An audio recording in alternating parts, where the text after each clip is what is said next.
মাজার মানে কি? মাজার মানে যিনি মারা গেছেন, যিনি ইন্তেকাল করছেন, যিনি ইন্তেকাল করে ওনার মাজার হয়। যিনি মারা যায় না ওনার মাজার হয়নি। তা আল্লাহ কি ইন্তেকাল করে? আশ্চর্য কথা, আল্লাহ কি ইন্তেকাল করে? তা আপনি বলছেন মাজারে যাওয়া শিরিক। তো শিরিক মানে কি আল্লাহ মনে করা? নিশ্চয়ই আল্লাহরও কোথাও কি আছে মাজার। কোথায় মাজারটা কোথায়? তা আল্লাহ যেন আমার ভাইদেরকে বোঝার তৌফিক দান করে। যুক্তি ইবলিসে দেয়। যুক্তি কে দেয়? ইবলিসে দেয়। মানুষ যুক্তি দিতে পারে না, মানুষ দলিল দিয়ে কথা বলবে। কি দিয়ে কথা বলবে? দলিল দিয়ে কথা বলবে। দলিল যেটা বলে সেটা বলতে হবে। যেমন আরেকটা আহলে বাইত নিয়ে আলোচনা যেটা আসছে, এটা গুরুত্বপূর্ণ প্রশ্ন, আপনাকে এটা উত্তর দিতে হবে। যেমন আমাদের বংশ আছে না নাই? কি দিয়ে হয়? ছেলে দিয়ে না মেয়ে দিয়ে? ছেলে দিয়ে। ছেলে দিয়ে আমাদের কি হয়? যেমন আমার বাবার বংশ আমাকে দিয়ে হবে, আমার বোন দিয়ে নয়। কেন?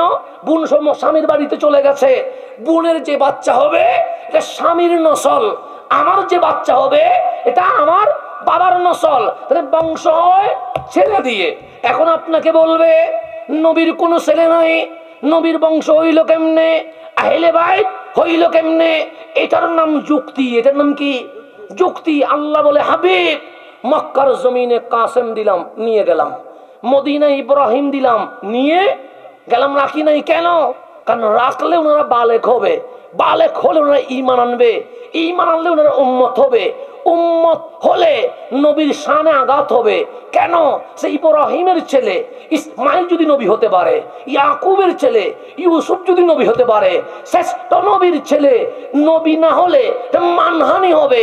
হাবিব সেই কারণে আপনাকে ছেলে দিলাম যেন বিশ্বের কোন বেয়াদব বলতে না পারে কেমন রসুল, যেটা মেয়ে জন্ম দিতে পারে ছেলে জন্ম দিতে পারে না। মেয়েও দিলাম ছেলেও দিলাম যাতে কেউ আঙ্গুল তুলতে না পারে। মেয়ে রাখলাম, ছেলে নাবালেকে নিয়ে গেলাম। কেন? যেন উম্মত হতে না হয়। আপনার ছেলে উম্মত হবে, হতে পারে না। আপনি আখেরি পয়গম্বর, আপনার পর আর নবী আসার কোন সুযোগ, নবী আসার সুযোগ থাকলে আপনার ছেলেও বড় হইতো।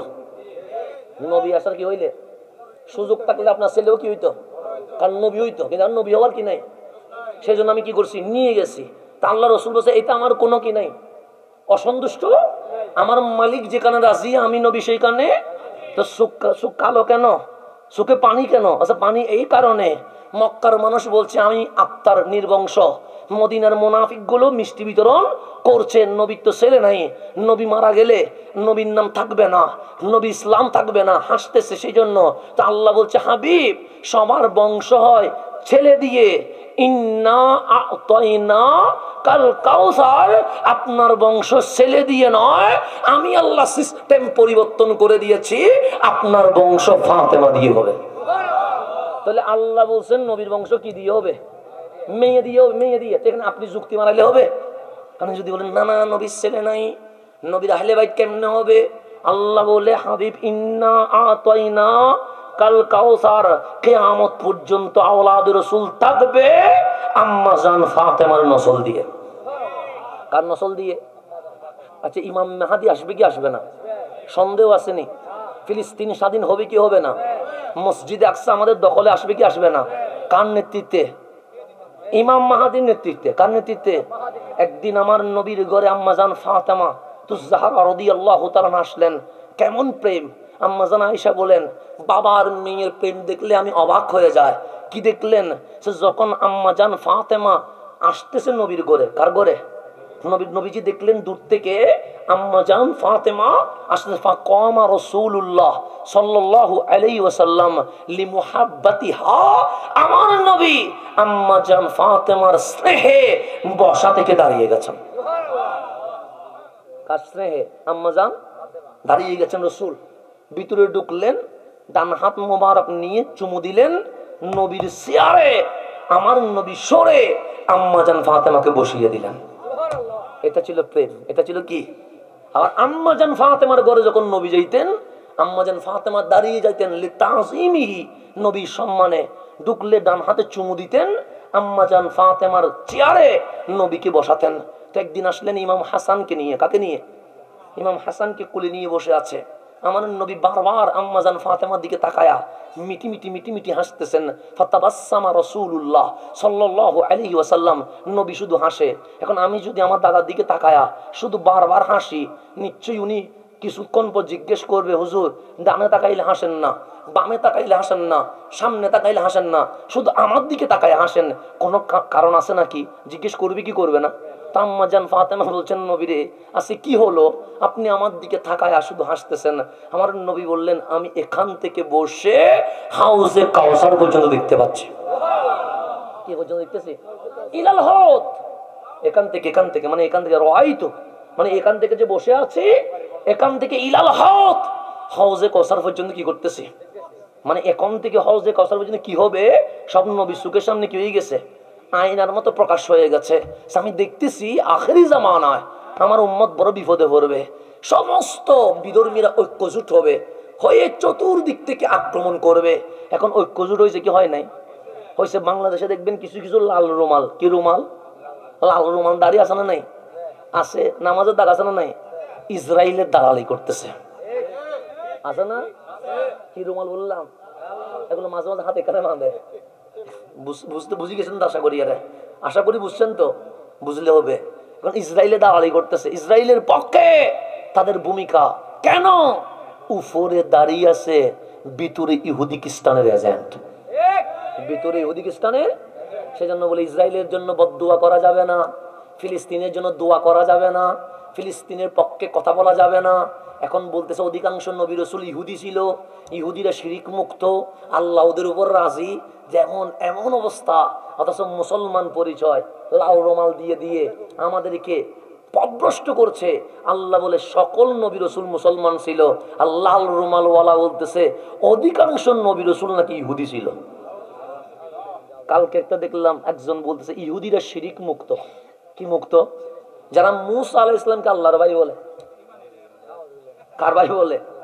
আল্লাহর ভাই বলে, তাদেরকে বলছে শিরিক, আর আমাদেরকে ডাকে মুশরিক। দেখেন কি ফতোয়া, কোথায় নিয়ে যাবেন ওদেরকে? আল্লাহ যেন আমার ভাইদেরকে বুঝার তৌফিক দান করে, হেদায়েত নসিব করুক। এটা হচ্ছে মূল কথা। ইহুদি খ্রিস্টানের এজেন্ট আর কি, এরকম এজেন্ট আছে না নাই? আছে। সেজন্য আমার রাসূল বলছেন, যাকে চিনো না তার বক্তব্য শুনিও না, গলা সুন্দর হোক শুনিও না, ইংরেজি বলুক শুনিও না, হিন্দি গান বলুক শুনিও না। কেন? সেই হক যেটা হয় এটা দুই নাম্বারই করার জন্য অনেক বাতিল উঠে পড়ে লাগবে। কেউ প্রকাশ্যে, কেউ দাড়ি টুপি রেখে অপ্রকাশ্যে কাজ করবে। এরকম আছে না নাই? আছে। বস আমি কথাকে দিন দিকে নিয়ে যাচ্ছি। আমার নবী আমি হাউজের কাউসার পর্যন্ত কি করতেছি, দেখতেছি কি আখেরি জামানায় সবাই একজোট হবে। কাদের বিরুদ্ধে? মুসলমানের বিরুদ্ধে। তখন যখন মুসলমানের পিঠ দেওয়ালের সাথে ঠেকে যাবে, সামনে যাওয়ার আর কোনো কি নেই সুযোগ, ওই অবস্থায় ইমাম মাহাদির প্রকাশ হবে। কার প্রকাশ হবে? এখন ইমাম মাহাদিটা আমার ভাই, আপনার ছেলে, আমাদের ঘরের বংশ দিয়ে আসবে। এখন আম্মাজান ফাতেমা বললেন ইমাম মাহাদি হচ্ছে, হ্যাঁ ওনার লকব হচ্ছে মাহাদি, কিন্তু ওনার নাম আমার নামে কাইসমি, ওনার নাম হবে মুহাম্মদ, ওনার মায়ের নাম আমার মায়ের নামে আমেনা, ওনার বাবার নাম আমার বাবার নামে আব্দুল্লাহ। উনি মদিনা ছেড়ে নিজেকে লুকানোর জন্য মক্কায় চলে যাবে, কিন্তু মক্কায় ওনার প্রকাশ হয়ে যাবে। এখন আম্মা জান ফাতেমা বলছে ওনার বংশীয় পরিচয় কি? আমার রসুল বলছেন ফাতেমা এই জন্যই হাসছিলাম, আল মাহাদিও মিন ইতরাতি মিন ওয়ালাদি ফাতেমা, মাহাদি আহলে বাইত আওলাদে রাসূল, তুমি ফাতেমার বংশধর। তাহলে আওলাদ রাসূল আছে না নাই? আপনি বলতেছেন আমি আওলাদ রাসূল, হুসাইন তো কারবালায় চলে গেছে, আওলাদ রাসূল কেমনে আসলো? আর নবী বলছেন ইমাম মাহদি মিন ইতরাতি আহলে বাইত মিন ওয়ালাদি ফাতেমা, ফাতেমার বংশধর। তাহলে মাহাদি যদি আজকে আওলাদ রাসূল না থাকে, ফাতেমার বংশধর মাহাদি আসবে কেমনে? কথা ঠিক না? আচ্ছা আওলাদ রাসূলের পাওয়ার আছে না নাই? পাওয়ার কেমন জানেন? একটু এটা বলে শেষ করে দিই। কেমন পাওয়ার কেমন জানেন? ঈসা আলাইহিস সালাম আসবে কি আসবে না? সন্দেহ আছে? ঈসা আলাইহিস সালাম দামি না অদামি? বেশি না কম? বেশি। আচ্ছা যদি আজকে আমাদের এই জায়গার নাম যে বল্লভপুরে ঈসা আলাইহিস সালাম যদি চলে আসে, কে চলে আসে? আমি হাসানের কোনো বেল আছে? বলবো হুজুর নামি যান, যে বাস্তবতা। আমাকে বলবেন কি হুজুর আপনি নেমে যান, ঈসা আলাইহিস সালাম চলে এসেছে। এখানে কোন ইমাম নামাজ পড়াইলে পড়বে? কার পিছনে পড়বো? ঈসা আলাইহিস সালাম কারণ দামি মানুষ, উনি নবী ছিলেন, উনি রাসূল ছিলেন, ওনার চেয়ে দামি আর কেউ আছে? নেই। একটু গভীরভাবে খেয়াল করবেন। আমার রাসূল বলেন না, শুনুন, বলেন না। আলহামদুলিল্লাহ, বলতে হলে বলেন, অসুবিধা নেই, আমার কোনো সমস্যা নেই। নারে তাকবীর, নারে রিসালাত, নারে রিসালাত। সম্মানিত গ্রামবাসী, এলাকাবাসী, মহল্লাবাসী, সম্মানিত আশিকি আলেবায়াত, ইকরামের কোনো কমতি নেই। আমি পোস্টার দিকে নাম পড়ি নাই, কারণ নাম পড়লে আধা ঘন্টা লাগবে। আমি যতগুলো ওলামা ইকরাম দেখলাম, যদি সবার নাম সসম্মানে নেই তাহলে আধা ঘন্টা শুধু আলেমদের নাম লাগবে। সেজন্য আমি কারো নাম নেই, মাইন্ড করবেন না, কারণ আমি সম্মান দিতে পারবো না, বিদায় নিয়ে নেই। ঈসা আলাইহিস সালাম দামি না অদামি? আমার রসুল বলছেন কাইফা আনতুম, তোমাদের কেমন অবস্থা হবে, মানে কেমন আনন্দ হবে। ঈসা ফিকুম, ঈসা আলাইহিস সালাম তোমাদের মাঝে থাকবে। কে থাকবে? যখন ইমাম মাহাদি মক্কায় আসবেন, কোথায় আসবেন? খানায়ে কাবার সামনে উনি বসবেন। কিসের সামনে? তখন যারা তাওয়াফ করবে তারা ইমাম মাহাদিকে চিনে যাবে। কারা? যারা তাওয়াফ করবে ওরা এসে বলবে আপনি ইমাম মাহাদি। উনি নিজেকে লুকাইতে চাইবেন, কিন্তু লুকানো সম্ভব। সর্বপ্রথম খানায়ে কাবার সামনে ইমাম মাহাদি 313 জনকে বায়াত করাবে। কয়জনকে? এই 313 জন বাহিনী নিয়ে সামনের দিকে যাবে। প্রতিমধ্যে ঈসা আলাইহিস সালামের নাজিল। কার নাজিল? ঈসা চতুর্থ আসমান থেকে নামবে। তখন ওয়াক্তুস সালাহ, নামাজের সময়। কি সময়? আজান হয়ে যাবে, সুন্নত আদায় হবে। একামত হওয়ার পরে ইমামতি করবে কে? ঈসা আলাইহিস সালাম না ইমাম মাহাদি? ইমাম মাহাদি বলবে ঈসা আপনি একজন নবী, ঈসা আপনি একজন রাসূল, ঈসা পৃথিবীর জমিন আপনি আল্লাহর কুদরত, কারণ বাবা সারা মায়ের মাধ্যমে দুনিয়ায় এসেছেন, আপনি রুহুল্লাহ, আপনি ইমামতি করেন। তখন ঈসা আলাইহিস সালাম বলবেন আমাকে নবী বলবেন না, আমাকে রসুল বলবেন না, আমি নবুয়ত রাসালাতের পরিচয় দিতে চাই না, আমি বড় ভাগ্যবান, আমি আজ আখেরি পয়গম্বরের উম্মত হয়ে এসেছি। আমি আজকে নবী রসুল নয়, আজকে কি দয়াল নবীর উম্মত হয়ে এসেছে। তখন ইমাম মাহাদি বললেন কথা ঠিক, আপনি আজকে উম্মত, কিন্তু আগে তো নবী রসুল ছিলেন, নামাজটা পড়ান। তখন ঈসা আলাইহিস সালাম বলবে আমি উম্মত, আপনি আওলাদ রসুল। আমি উম্মত, কিন্তু আপনার শরীরে রহমতুল লিল আলামিনের খুনে পাক আছে। সুতরাং ঈসা যদি ইমামতি করে বেয়াদবি হয়ে যাবে। আজকে ইমামতি ঈসা নয়, আজকে আওলাদ রাসূল ইমাম মাহদি নামাজ পড়াবে। আমি ঈসা ইমাম মাহদির পিছনে নামাজ পড়ে ধন্য হয়ে যাব। আল্লাহ রাসূল কাইফা আনতুম, কেমন হবে তোমাদের আনন্দ। ঈসা ফিকুম, ঈসা আলাইহিস সালাম তোমাদের মাঝেই থাকবে। ওয়া ইমামুকুম মিনকুম, ইমাম ঈসা নয়, ইমাম তোমাদের ইমাম, ইমাম মাহদি ইমামতি করবে। তাহলে আওলাদ রাসূলের দাম আছে না নাই?